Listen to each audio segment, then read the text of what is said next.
Breathe air! You don't need a vape! Have you ever seen anyone with a vape? Have you ever sat? Astronauts and engineers now want to join Hustlers University and become like the top G. Why do they want to become like the top G? Well, this is primarily because of the amount of wealth and women that Tate has acquired. Andrew Tate has made his wealth by selling webcam services to lonely men. Back in the day, before the rise of OnlyFans, there was no interface for men to chat with adult actresses. So, this is what Tate did. He advertised these camgirl services on various third-rate sites. I'm sure you've seen a random ad pop up with a girl telling you that she's in your area and that you can contact her by clicking on the button. This is how Tate made his millions. And it didn't stop there. He then started opening casinos, and eventually his biggest break was Hustlers University. Tate claims to have 5 wives who do not expect loyalty from him. This is another reason why young men put him on a pedestal. He compares himself to Genghis Khan, one of the world's most cruel rulers. Now, when it comes to Andrew Tate, there are 2 schools of thought. You either hate him or love him. The people who love him are mostly men. And I do agree that he does give some good advice on fitness and wealth building. But his good advice about hard work and persistence tends to reach lesser people compared to his advice about women and school. Tate's message has reached a great number of young boys, and now these young boys have started to rebel against schools. Now, I know that most entrepreneurs say that school really didn't help them. And that's right. If you're focused on building a business, then school may not help you. But what it does help you with is building a network. Because of Tate's influence, the division between boys and girls is getting wider. Boys are starting to be less empathetic towards their teachers, friends, and family because they think it's cool not to give a damn. Young boys are yelling at the girls in their classroom saying that they have to submit to men and they have to be in the kitchen rather than being in school. Some of you may argue saying that Tate's influence has pushed young boys to start going to the gym and working on themselves. And yes, that's true. Tate has a huge platform and he has millions of people watching him. He could have motivated young men without having to put down another sector of society. You don't have to cause any harm to anyone to become the best version of yourself. Tate's rise has really put down the LGBTQ community and has also tried to silence women. Now, most of you men think that Tate could get any girl he wants, but that is really not true. Do you think if Barack Obama spoke to Michelle in that tone Tate speaks to women, she would have stayed by his side? It's important that you treat women well. How do you know that Tate's wives didn't just marry him for security and money? It's important to always think critically before you follow someone's advice blindly. Many young boys believe that Tate's intentions towards bettering men are pure, but if that was the case, then he wouldn't have started Hustlers University. The online coaching space boomed in 2020, and that was when Tate started Hustlers University. This was definitely made with the intention of making as much money as possible. He started off by showing his lifestyle, but then he went on to talk about dating women, which is one of the most searched topics on the internet for men. This gave him a wider reach, and he was able to build more followers. I believe that Tate creates controversy just to get views. If his intentions were purely focused on bettering young men, then he wouldn't have created any type of controversy and would have solely focused on delivering motivational speeches. Now, many of you think that all of these are assumptions, but you can analyze a person by looking at their past history. Tate is someone who doesn't have any rigid moral grounds. You can see that by the kind of businesses he started. Many men wouldn't have been able to see the opportunity of selling something like camgirl services because that's just not how they were raised. But Tate saw the opportunity because he really was desperate to make it to the top, and he really didn't have any morals to stop him. If he was a female, I'm sure he would have started an OnlyFans. So, for young boys to believe that his intentions are completely pure seems kind of naive and stupid. Looking at the stats, most young boys who followed Tate haven't really flourished in starting an online business. They have only become extremely rude to their fellow mates and the women around them. Tate has also built an army of influencers that have become famous because of him. For instance, no one knew Fresh and Fit podcast before Tate became famous.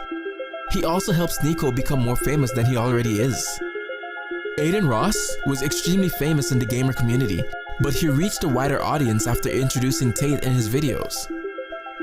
Andrew Tate purposely chose these influencers who could represent him very wisely, so they would defend him and keep his name alive if something goes wrong.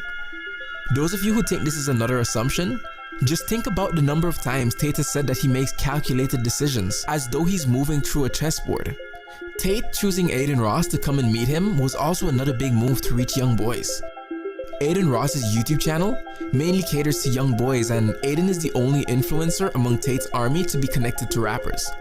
This makes Aiden Ross extremely credible in front of his audience.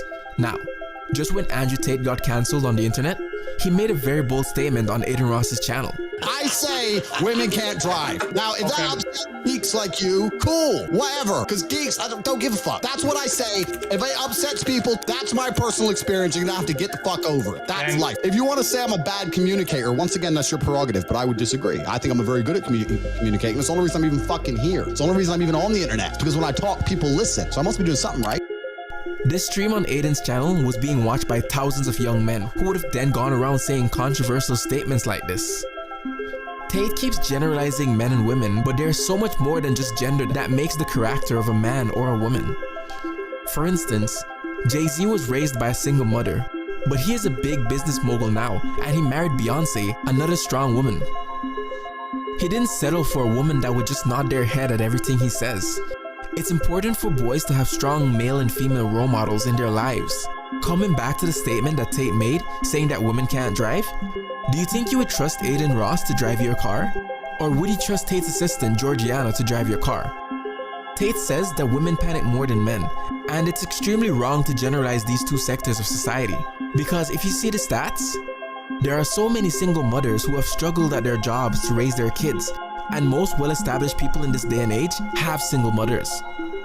I'm afraid that Tate's speech has motivated the majority of young men to be rude and arrogant towards women and their teachers. Only a few of them have actually started working out and being productive. Now, speaking about the Matrix, Andrew Tate plays the victim too. This man has not stopped talking about the Matrix. But what is the Matrix? Who created the Matrix? It's ironic and funny, but the term Matrix was actually created by two transgender women. These two trans women felt weird that society was telling them to live as men, and that's when they created the term Matrix, which means the one who controls perspective. When Tate first started his journey to conquer social media, he started by saying ridiculous things about women. He came on The Grilling Show, which is a dating show where you can get a male and female perspective on the current dating scene. His ridiculous views on this show made the show very famous and also introduced him to a different sector of the audience. His grilling episode was the highest viewed episode with about 15 million views. Seeing that his views on women were reaching a wider audience, Tate continued to ridicule women on many platforms. His ridiculous views were then edited and posted as shorts and reels, which helped him reach a much wider audience. This resulted in Tate getting a crazy amount of hate from most women and a crazy amount of love from most men. As he was spreading a great amount of hate on the platforms by dividing men and women, he was finally banned. As soon as Tate was banned, he changed his approach on the internet. His team then posted a video of a woman supporting him. Andrew Tate, I call him Superman because he's a great guy. His punches are so hard and so fast for his weight. This is gonna be his 17th KO. You can do this. You can win this. Oh, well, there's the right hand again. 16 knockouts, like his style or not. I call him Superman. And he also went on a podcast saying he would be completely fine if his son was gay, which was extremely contradictory to his past statements. Since the arrest, Tate's team has been handling his social media platforms. They are trying their best to rebrand their image in order to gain the support of the people. His team recently posted a video of Andrew and Tristan as young kids playing with their father. All of the moves made by Tate's team are made in an effort of rebranding his image. It is scary to see how society is collapsing now. The sector of people greedy for money and fame is increasing. What happened to the people who experimented with engineering, medicine, and computers because they were passionate about it? Since Tate's rise, many young boys have started to desire money and fame, which is making our society lose out on important sectors, such as men who could have become doctors or engineers. Andrew tends to talk about tradition, but he doesn't seem to apply the same rules in his life. Tradition doesn't encourage you to rant and show off, it teaches you to be modest. Andrew claims to be very religious, But isn't the point of religion to be a good human and love one another instead of putting people down? It's important that we teach young kids the importance of empathy and respect. Looking at the entire Andrew Tate situation, it seems like he has caused more harm than good. And I hope that these brainwashed kids start seeing the truth soon. Freaks that turn me on, drag my dark into the dawn. Can you hear the drumming? There's a revolution.